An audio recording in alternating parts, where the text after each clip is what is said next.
মেহরবানি। আল্লাহ তাআলা আমাদেরকে দিন দিন ভালো দিকে নিয়ে যাচ্ছে, আশা করি আরো ভালো দিকে নিয়ে যাবে। এই জন্য শুকরিয়া আদায় করবো আল্লাহ।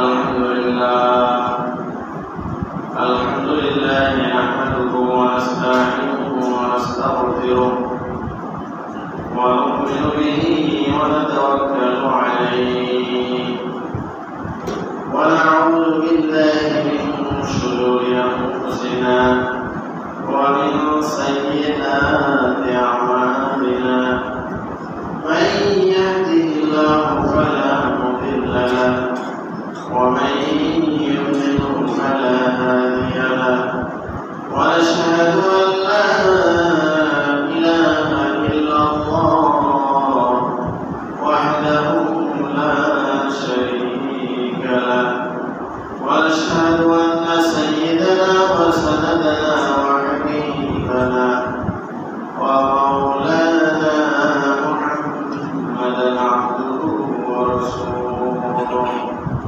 الذي أرسله بالحق بشيرا ونذيرا وداعيا إلى الله بإذنه وسراجا منيرا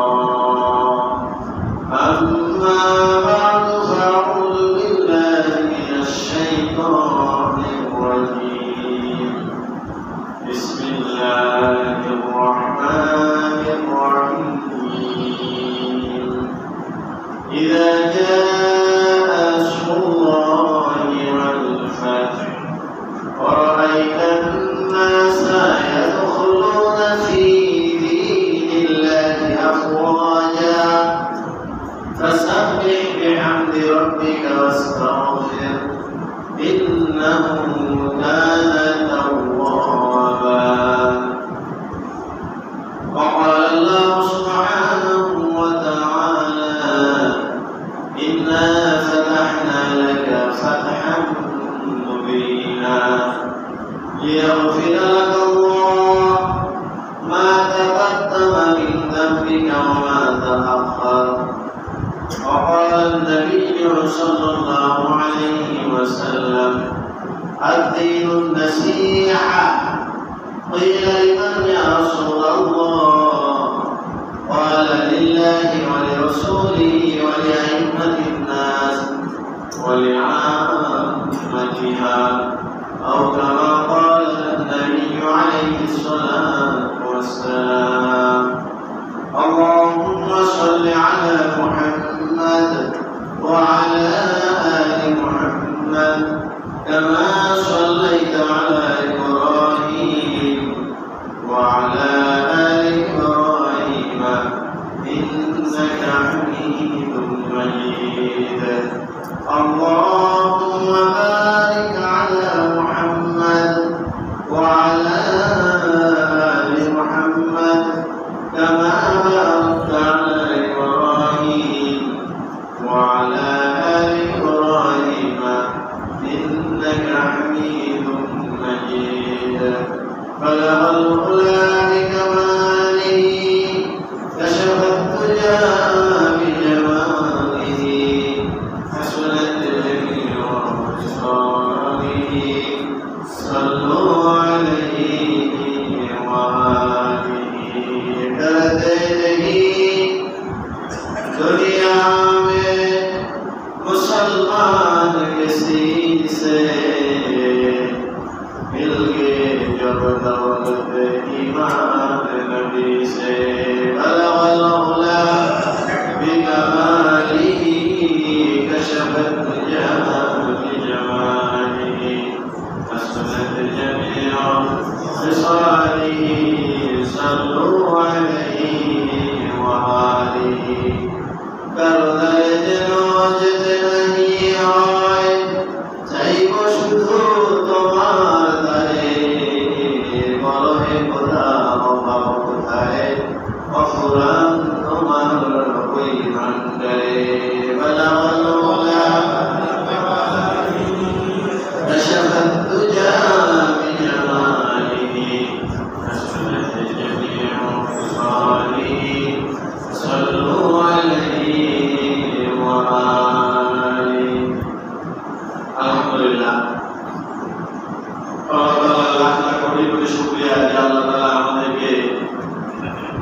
দ্বিতীয়বার স্বাধীন একটি দেশ উপহার দিয়েছেন।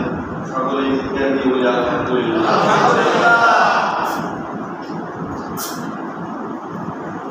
আমরা ৭১ একবার স্বাধীন হয়েছিলাম। স্বৈরাচারী আইয়ুব সরকারের জুলুম নির্যাতন নিপীড়ন স্বৈরাচারী থেকে। আর ২০২৪-এ আমাদের বারবার রক্ত দেওয়া এই তরুণ প্রজন্মের বুকের রক্তের বিনিময়ে সর্বস্তরের মানুষের ত্যাগ তিতিক্ষার বিনিময়ে আল্লাহ তাআলা আমাদের দেশকে ২৪-এ আবার স্বাধীন করে দিয়েছেন বলে আলহামদুলিল্লাহ। ৭১-এর স্বাধীনতার সময় কারো বলার সুযোগ ছিল যে তোমাদের এই স্বাধীনতায় আমাদের অবদান ছিল, আমরা যদি অনুগ্রহ না করতাম তোমরা স্বাধীন হতে পারতাম না। এরকম আমাদের পার্শ্ববর্তী দেশ ভারতের এই কথা বলার সুযোগ ছিল। কিন্তু ২৪-এর স্বাধীনতায় এরকম কথা বলার সুযোগ পৃথিবীতে আরো আছে না। আবু সাইদ নিশ্চয়ই আমেরিকার ডক্টর ইউনুসের কথা একটু পাইতে দেয় না, কথা ভালো মতো বুঝতে মুগ্ধ ইউনুসের কথায় আর আমেরিকার কথায় কি দেয় প্রাণ দেয় না, আর মিছিলে পানি বিতরণ করে না। আর সর্বস্তরে এদেশের মানুষ এই স্বৈরাচারের বিরুদ্ধে কারফিউকে মোকাবেলা করে বুলেট আর এত রকমের অত্যাচারকে মাথায় নিয়ে রাস্তায় নেমে এসেছে। এটা কোন ব্যক্তির হুকুমে না, কোন রাষ্ট্রের হুকুমে না, কোন ষড়যন্ত্রের কথায় নয়, বরং যারা এই সমস্ত গুজব ছড়াচ্ছে যে এখানে আমেরিকার চাল আছে, এখানে ষড়যন্ত্রকারীদের ষড়যন্ত্র আছে, এদের সাথে এই পলাতক বাহিনীর খুব নিবিড় সম্পর্ক আছে। কথা বলে পরিবেশ বিনষ্ট না করার জন্য বিনীতভাবে অনুরোধ করেছে। এদেশের স্বাধীনতা, এদেশের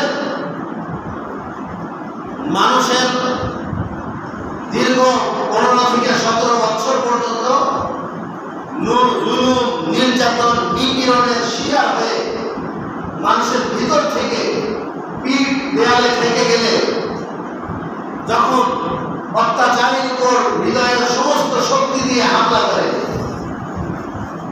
আরবি কবি সুন্দর বলেছেন, ইদা ইয়াইসাল ইনসানু ক্বালা লিসানুহু কাসিন্নুরি মাগলুবিন ইয়াসুলু আলাল কালবি। যখন মানুষ হতাশ হয়ে যায়, নিরাশ হয়ে যায়, আমাদের বাঁচার আর কোনো লাইন নাই, আমাদের বাঁচার আর কোনো জায়গা নাই, পলানের আর কোনো পথ নেই, তখন নিরাশ হয়ে হতাশ হয়ে শরীরের সমস্ত শক্তিকে পুঞ্জীভূত করে আক্রমণকারীর উপর লাফায়া পড়ে, ঠিক না? বাঙালির অবস্থা সেরকম হয়েছে। কেমন যেন ঘরে বাইরে মসজিদে মাদ্রাসায় অফিসে আদালতে বাসে রাস্তায় ঘাটে কোন জায়গায় স্বাধীনভাবে কথা বলার কোনো সুযোগ ছিল না। একটা মাহফিল করবো, কাকে দাওয়াত দিলে আমার মাহফিল বাস্তবায়ন হবে, কাকে সভাপতি করতে হবে, কাকে সেক্রেটারি বানাইতে হবে, এইটা নিয়েও চিন্তা ভাবনা করা লাগবে, ঠিক না? এবং ছোট থেকে ছোট্ট একটা মক্তবের কমিটি বানাইলেও ওনাদের মানুষ এখানে থাকা লাগবে, তা না হলে একটা মক্তব প্রতিষ্ঠা করতে পারবেন না। এরকম একটা দুঃশাসনের ভিতর দিয়ে এই দীর্ঘ বছরগুলো কাটতে হয়েছে। আপনারা যারা অপেক্ষাকৃত নিরালা নিরিবিলি ছিলেন, কোন সংগঠনের সাথে জড়িত নয়, কোন প্রতিষ্ঠানের সাথে জড়িত নয়, কোনো মতে খেয়ে পরে ব্যবসা বাণিজ্য করে সংসার চালাইছেন, আপনারা অতটুকু নিপীড়ন বুঝবেন না যতটুকু নিপীড়ন ওই ব্যক্তি বুঝবে যে আজকে 10 বছর পরে অন্ধকার কুটুলি থেকে আলো ঢুকতে গেছে। 10 বছর পরে আলোর মুখ দেখার পরে দেখতেছে তার মা নেই, তার স্ত্রী পর্যন্ত অন্যত্র বিবাহ বন্ধনে আবদ্ধ হয়েছে। এই ব্যক্তির জীবনটাকে একটু চিন্তা করেন।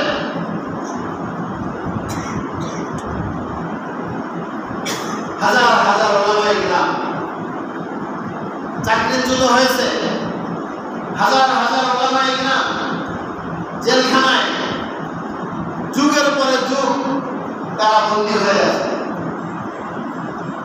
আর এই গত সপ্তাহে বাংলাদেশের প্রখ্যাত আলেমদের যাকে এক নামে চিনবেন আলিম বিন হাবিব, তিনি এই মিম্বারেও বয়ান করে গেছেন গত বছর।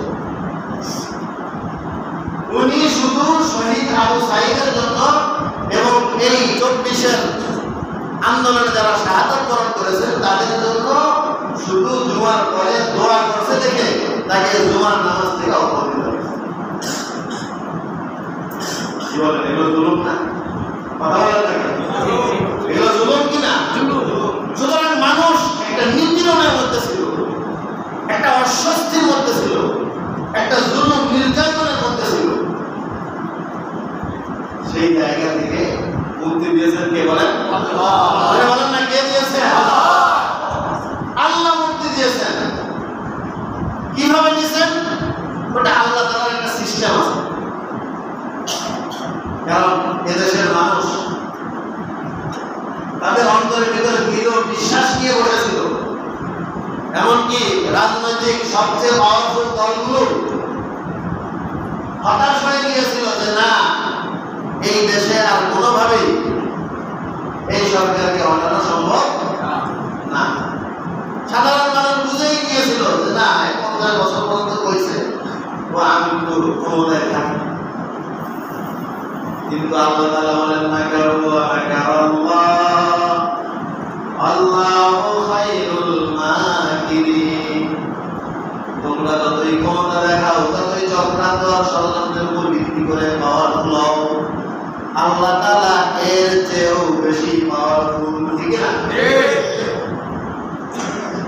আল্লাহ তাআলা নমরুদের জামানায় সারা পৃথিবীতে সবচেয়ে বড় পাওয়ারফুল ছিল কে? বলেন না, আল্লাহ। নমরুদ পৃথিবীর ওই নমরুদকে সরাইতে আল্লাহ তাআলা কি ব্যবহার করছে বলেন? ল্যাংড়া মশা। কি মশা? কি মশা ব্যবহার করছে? ল্যাংড়া মশা। ফিরআউনের জামানায় সবচেয়ে পাওয়ারফুল ছিল দুনিয়ার বুকে কে? ফিরআউন। তার বিরুদ্ধে আল্লাহ তাআলা ব্যবহার করছেন কি? ধরতে গেলে কিছুই ব্যবহার করেন না। মুসা আলাইহিস সালামকে কইছে পানিতে লাঠি মারো, কোনো কথা হইল না। যদি কইতে যে ওই লাঠিটা নিয়ে ওদের দিকে তাক করো, আমি লাঠির ভিতর থেকে বুলেট বের করবো, বোমা বের করবো, উড়াই দেবো, তাও একটা কথা ছিল না, পানিতে মারো। পানিতে মারছে, পানি খাক হয়ে মুসা আলাইহিস সালামের 12 হাজার পার হয়ে গেছে। আর নমরুদ এসে বলতেছে, দেখো আমি পৃথিবীর খোদা। ফিরআউন এসে বলতেছে, চাপাবাজি করতেছে যে আমি এই পৃথিবীর এই ধরার খোদা, আমার হুকুমে সব চলে, সুতরাং এই পানিকে আমি হুকুম করেছি, এই পানি আমার হুকুমে খাক হয়ে গেছে। পানি ভাই আয়া দেয়, পানি কি ভাই আয়া দেয়, আমি কার হুকুমে খাক হয়েছে। তখন ঢুকছে, মাঝখানে ঢুকছে, আল্লাহ তাআলা তার হুকুম বাস্তবায়ন করে দিয়েছে। ইঁদুরের মতো চুবে চুবে মরছে। আবরাহা বাদশা রাসূলুল্লাহ সাল্লাল্লাহু আলাইহি ওয়াসাল্লামের আগমনের কিছুদিন পূর্বে, ওই সময় সারা পৃথিবীর পরাশক্তি ছিল আবরাহা বাদশা। হযরত নূহ আলাইহিস সালামের প্লাবনের পরে এই পৃথিবীতে সর্বপ্রথম যে শহরটি আবাদ হয়েছিল নূহ আলাইহিস সালামের ছেলে সাদ ইবনে নূহের দ্বারা, সেটা ছিল আপনার সৌদি আরবের দক্ষিণে পূর্বে দক্ষিণ পশ্চিমে ইয়েমেন শহরের বর্তমান রাজধানী সানা শহর। সেখানে এই আবরাহা বিশাল প্রাসাদ তৈরি করেছে, সেই প্রাসাদ সম্পর্কে আমি অনুষ্ঠান দেখেছি 2014 সালে। ওই বেটা কাবা শরীফ বানাইছিল যে মক্কার কাবায় যদি মানুষ হজ করে এক সময় আরবরা আগায় যাবে, আমার ইয়েমেন তার পিছনে পড়ে যাবে, এই জন্য হজ হবে ইয়েমেনের কাবায়, তাহলে সারা পৃথিবীর মানুষ এখানে আসবে, আমরা ইয়েমেনবাসী সমৃদ্ধশালী হব। এই দুনিয়াবী চিন্তা চেতনা করে ও একটা কাবা বানাইছিল, মানুষকে ঘোষণা দিল তোমরা এখানে এসে হজ করো, তো কেউ আসে না। অবশেষে সিদ্ধান্ত নিল মক্কার কাবাকে ধ্বংস না করলে এই কাবায় মানুষ আসবে না। সুতরাং হাতির বিশাল বহর নিয়ে মক্কার কাবাকে ধ্বংস করতে আসছিল আব্দুল মুত্তালিব, আল্লাহ রাসূলের দাদা। সে খবর শুনা যায় বলল যে দেখো তোমার এই বিশাল বাহিনীর সাথে মোকাবেলা করে আমরা কাবা শরীফ রক্ষা করার মতো ক্ষমতা আমাদের নাই, তুমি যে আমাকে রূপগুলো চুরি করছো, লুট করছো, ওই রূপগুলো ফেরত দাও, আর তোমার ক্ষমতা থাকলে তোমার আমার আল্লাহর ঘরকে তুমি ধ্বংস করে দাও, আমাদের এখানে কোনো দায় দায়িত্ব। আমরা যদি ধ্বংস করি তোমরা কেউ রক্ষা করবে না, কারণ আমাদের রক্ষা করার ক্ষমতা নাই, যার ঘর সে আল্লাহ রক্ষা করবে, যার ঘর সে আল্লাহ রক্ষা করবে। বেঈমান হইলে এতটুকু ইমানের পরিচয় দিয়েছে। আব্দুল মুত্তালিব ইমানদার নয়, আবু তালেব ইমানদার নয়, আবু লাহাব ইমানদার নয়, কিন্তু তারা আল্লাহতে বিশ্বাসী ছিল। কিসে বিশ্বাসী ছিল? আল্লাহতে বিশ্বাসী ছিল। আল্লাহর ঘর আল্লাহ রক্ষা করবে। এই জন্য আল্লাহ তাআলা এই বেঈমানদের হাতকে ব্যবহার করেন নাই। আসমান থেকে তার ছোট্ট ছোট্ট পাখি, আমাদের টুনটুনি পাখির মতো, বাংলাদেশের সবচেয়ে ক্ষুদ্র পাখি কি বলেন? টুনটুনি পাখি। আরব দেশের সবচেয়ে ক্ষুদ্র পাখি ওই আবাবিল পাখি। এই টুনটুনি পাখি দিয়ে আল্লাহ তাআলা তার ঘরকে হেফাজত করতে বলেন। রাসূলের আবির্ভাবের পর রাসূল যখন মক্কা থেকে মদিনাতে হিজরত করলেন, তখন এই পৃথিবীর সবচেয়ে বড় পরাশক্তি ছিল আবু জেহেল পরাশক্তি। কি পরাশক্তি বলেন? আবু জেহেল পরাশক্তি, যে রাসূলের মস্তকের দাম ঘোষণা করেছিল 100 উট, আর আবু বকরের মস্তকের দাম ঘোষণা করেছিল 100 উট। এই দুইজনকে যদি তোমরা জীবিত বা মৃত ধরে এনে দিতে পারো, এক একজনকে 100 উট পুরস্কার দেবে। বোঝেন কিছু? একটা উটের দাম যদি 5 লাখ টাকা হয়, তাহলে 100 উটের দাম কত বলেন? 5 কোটি। তাহলে 200 উটের দাম কত? 10 কোটি টাকা যে নিজের ফান্ড থেকে পুরস্কার দেওয়ার ঘোষণা করে, তাহলে ওই হারামজাদার কাছে কি পরিমাণ টাকা ছিল? সুতরাং রাসূলের জামানায় সবচেয়ে বড় পরাশক্তি ছিল কি? আবু জেহেল পরাশক্তি। এই আবু জেহেলকে আল্লাহ তাআলা ধ্বংস করেছে কি দিয়ে বলেন? দুইটা নাবালেগ শিশু, এই যে ওর মতন শিশু। বদরের ময়দানে হযরত আব্দুল্লাহ ইবনে মাসউদ রাদিয়াল্লাহু আনহু বুখারীর রিওয়ায়াত বর্ণনা করতেছেন যে আমার পাশে দুইজন নাবালেগ ছোট ছোট শিশু দেখে আমি মনে মনে কষ্ট পাইতেছি যে যদি আমার দুই পাশে দুইজন পাহলওয়ান থাকতো, যুদ্ধের সময় পরস্পরকে সহযোগিতা করতে পারতাম। আমি যদি বিপদে পড়ি, এরা তো আমার কিছুই করতে পারবে না, তাহলে তো আমি সমস্যার মধ্যে আছি। এর মধ্যে একজন বলতেছে, চাচা আঙ্কেল একটু শোনেন, এরা তো ছিল মদিনার মানুষ, মক্কার মানুষ চেনে না। আবু জেহেল, এখানে আবু জেহেল কি করবা? আমরা বাড়ির থেকে শপথ নিয়ে আসছি, আবু জেহেলকে পাওয়া মাত্র বলে খতম। আবু জেহেলকে পাওয়া মাত্র কি করে দেবো? খতম করে দেবো। কেন? আবু জেহেল আমার নবীর গালি দেয়। আবু জেহেল আমার নবীর কি দেয়? আমার নবীর দুশমনকে আমরা নিজের হাতে খতম করবো। আব্দুল্লাহ ইবনে মাসউদ রাদিয়াল্লাহু আনহু মনে মনে একটু সাহস পাইতেছেন, না একবারে দুর্বলের কাছে আমি দাঁড়াই। এরপরে মান পাশের ছেলেও ডাকতেছে, কানে কানে বলতেছে একই কথা। কিছুক্ষণ পরে ইবনে মাসউদ রাদিয়াল্লাহু আনহু দেখছেন যে ওই যে সামনে আবু জেহেল কি করতেছে, নেতৃত্ব দিচ্ছে, দেখাইছে ওই যে আবু জেহেল, ওই হলো তোমাদের শিকার।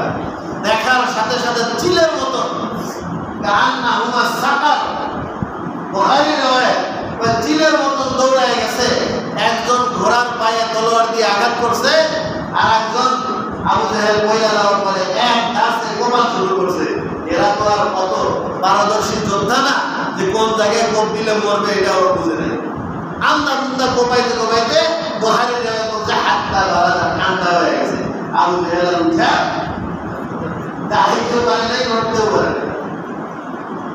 পরে যখন যুদ্ধ শেষ হয়ে গেছে, আব্দুল্লাহ ইবনে মাসউদ রাদিয়াল্লাহু আনহু কাহিনী মনে আছে। আল্লাহ রাসূল বলতেছেন আবু জেহেলের খবর কি? ইবনে মাসউদ বলতেছেন তাই আমি একটু যদি অনুমতি দেন দেখে আসি। ইবনে মাসউদ রাদিয়াল্লাহু আনহু আসছেন, আয়েশা দেখতেছেন যে ও কাঁপতেছে, করতেছে, এখনো বাকি আমি রামাকে তার রুহের কিছু অংশ বাকি আছে, চেহারা দেখে চেনা যাইতেছে না, কিন্তু স্পট তো মনে আছে। সে তো যুদ্ধের সময় ওই স্পট চিহ্নিত করে রাখছে। জিজ্ঞেস করতেছে আনতা আবু জাহাল, এই তুমি আবু জেহেল নি? আমার আবু জেহেল বলতেছো আজকে যত মানুষ মারা গেছে তাদের সবার সর্দার। কি কয় আজকে যত মানুষ তোমরা মারছো সবার ভিতরে সর্দারকে আমি, তুমি আমার আবু জেহেল বলতেছো? আবু সর্দারগিরি দেখে গেছে। এইভাবে আবু জেহেলের বুকের উপর উঠছে, তলোয়ার দিয়ে এখন গর্দান নামাবে। এই তুই যখন আমার তলোয়ার দিয়ে গর্দান নামাইতেছিস এই গোড়ার দিকে কাটিস, আগার দিকে কাটিস না। কোন দিকে কাটিস? গোড়ার দিকে কাটিস। কেন? তাই মাথাগুলো একসাথে যদি রাখা হয় যে তো দেখলে বুঝতে যাবে যে এটা লিডারের মনে। কেইসা বদবার ছিল যে মরতেছে তারপরেও তার মাথা থেকে অহংকার দূর হয় না। 2024-এর আবু জেহেলের একই অবস্থা।